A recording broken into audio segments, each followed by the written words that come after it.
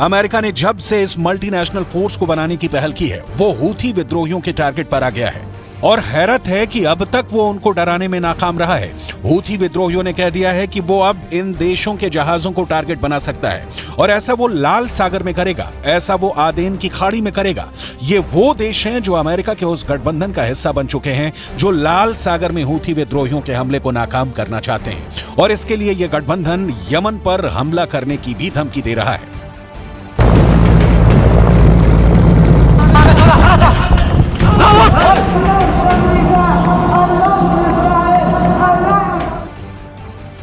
दरअसल अमेरिका को डर है कि लाल सागर में उसके जहाज डुबो दिए जाएंगे। अमेरिका को डर है कि यमन के हूथी विद्रोहियों से उसका युद्ध शुरू हो चुका है। अमेरिका को डर है कि अगर हूथी ने एंटी शिप मिसाइल मारी तो उसका कैरियर डूब जाएगा। हूथी विद्रोहियों से इजरायल के बाद अब अमेरिका को भी खतरा बढ़ गया है। हूथी विद्रोही दिखा चुके हैं कि वो जहाज पर कैसे कब्जा करते हैं, वो कैसे इजरायल से जुड़े जहाजों को टारगेट कर रहे हैं। यह हेलीकॉप्टर वाला ऑपरेशन इसका सबूत है। इस हेलीकॉप्टर के पिछले रैंप वाले दरवाजे पर 2 झंडे लगे हैं। एक है यमन का झंडा और उसके नीचे है फिलिस्तीन का फ्लैग। ये लाल सागर है। दुनिया इसे रेड सी के नाम से जानती है। देखिए रेड सी में क्या हुआ। हेलीकॉप्टर किसी तरह जहाज की रफ्तार से रफ्तार मिलाकर आगे बढ़ता है और इस शिप पर उस जगह पहुंचता है जहां ये जहाज पर उतर जाए। लेकिन अचानक इस हेलीकॉप्टर से कमांडो निकलने शुरू हो जाते हैं। जहाज पर हमला होता है और ये कमांडो जहाज पर कब्जा करना शुरू कर देते हैं।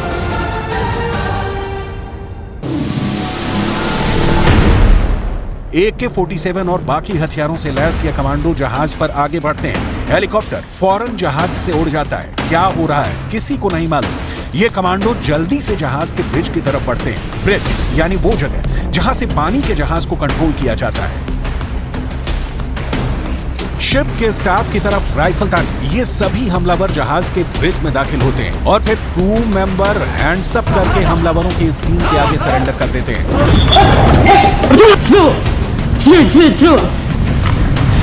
शिप के ब्रिज पर कंट्रोल करने के बाद इन हमलावरों का कब्जा बाकी जहाज पर होने लगता है। ऐसे हमलों को रोकने में अमेरिका और यूरोप के देश नाकाम साबित हुए हैं। अमेरिका सुपर पावर होने के बावजूद हूथी विद्रोहियों का सामना नहीं कर पा रहा। यमन के हूथी विद्रोही जब किसी जहाज पर कब्जा करते हैं या उस पर हमला करते हैं तो उसे चारों तरफ से उनकी स्पीड बोट घेर लेती है और फिर जहाज उनके कंट्रोल में आ जाता है। ऐसे में भारत के कमांडो ऑपरेशन को देखकर अमेरिका सीख सकता है। भारत ने बता दिया है कि जहाज पर कब्जा हो तो कैसे लड़ा जाता है, लेकिन अमेरिका ये हिम्मत हूथी विद्रोहियों के खिलाफ दिखाने में अब तक नाकाम रहा है और इसका खामियाजा अब इजरायल ही नहीं पूरा यूरोप भुगत रहा है। यमन के हूथी विद्रोही जो गाजा पर इजरायल की बमबारी रुकवाने के लिए इजरायल के जहाजों या उसके लिए माल ले जा रहे कार्गो शिप को टारगेट कर रहे हैं और अब उन्होंने अमेरिकी नौसेना के जहाजों पर हमला करने की कसम खाई है। फिलहाल हूथी इजरायल से जुड़े जहाजों को निशाना बना रहे हैं। उन्होंने इजरायल से जुड़े जहाजों के खिलाफ न सिर्फ हमले किए हैं बल्कि उनको अगवा भी किया है। इन हमलों ने कई कंपनियों को माल की आवाजाही रोकने पर भी मजबूर किया है। इसी वजह से अब कार्गो जहाज अदन की खाड़ी और लाल सागर के करीब भी नहीं आना चाहते हैं। यहीं से एशिया की तरफ से यूरोप को रास्ता जाता है। दुनिया की सबसे अहम शिपिंग लेन मिस्र के सुएज कैनाल से गुजरती है। अगर इस शिपिंग लेन की तरफ लाल सागर से होता हुआ जा रहा रास्ता ब्लॉक हो जाता है तो ये रास्ता 6000 किलोमीटर लंबा हो जाएगा, क्योंकि तब समुद्री जहाजों को अफ्रीका का चक्कर लगाकर यूरोप पहुंचना होगा। अगर इजरायल जाना है तो रास्ता 10,000 किलोमीटर तक ज्यादा हो जाएगा। 3 से 5 दिन का सफर और लंबा हो जाएगा। ज्यादा फासला यानी ज्यादा लागत, ज्यादा वक्त और कारोबार पूरी तरह चौपट। यही है यमन के हूथी विद्रोहियों का टारगेट, क्योंकि वो गाजा में बमबारी का बदला इजरायल के जहाजों को बनाकर करना चाहते हैं और ऐसा उन्होंने करना शुरू भी कर दिया है।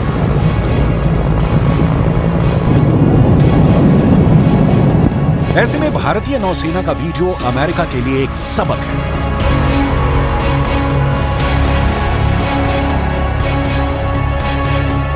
ये वीडियो देखकर बाइडेन चाहे तो अपनी नेवी को ऑर्डर दे सकते हैं। ये वीडियो देखकर अमेरिका अपना डर खत्म कर सकता है। ये वीडियो देखकर अमेरिका के मशहूर सीए कमांडो भारत के मार्कोस कमांडो से ऑपरेशन करना सीख सकते हैं। भारत के मार्कोस कमांडो देश के शक्तिशाली कमांडो फोर्स में से एक है।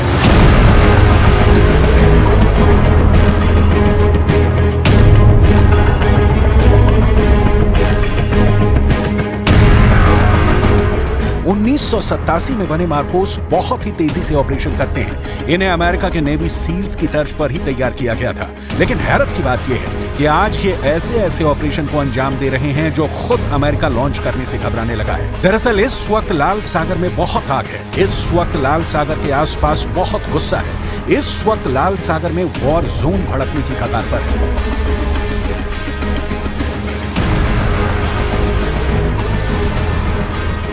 अगले 48 घंटों के अंदर लाल सागर, यमन और इजरायल के बीच इतनी चिंगारी नजर आ रही है कि पूरा पश्चिम एशिया गाजा के बाद दूसरे युद्ध में डूब सकता है।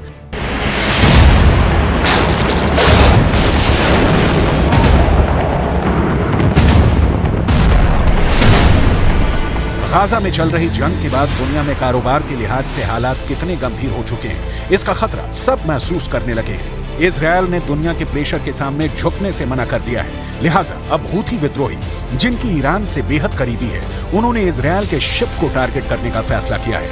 वो जानते हैं कि उनके करीब से गुजरती शिपिंग लेन दुनिया की लाइफलाइन है और यहाँ पर हमला करने का मतलब इजरायल और अमेरिका के गले पर हमला करने जैसा है। Houthi seizure of the motor vessel Galaxy Leader in the Red Sea is a flagrant violation of international law. We demand the immediate release of the ship and its crew, and we will consult with our allies and UN partners as appropriate on next steps.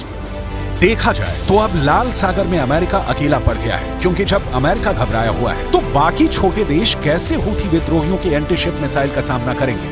ये सवाल अब Biden से पूछे जा रहे हैं। America ने जब से हूथी विद्रोहियों को टारगेट किया है, उसके 10 लड़ाके मार गिराए हैं। तब से कहा जा रहा है कि खून खून हुआ लाल सागर। नए वॉर जोन में अब मचने वाला है महाबवंडर।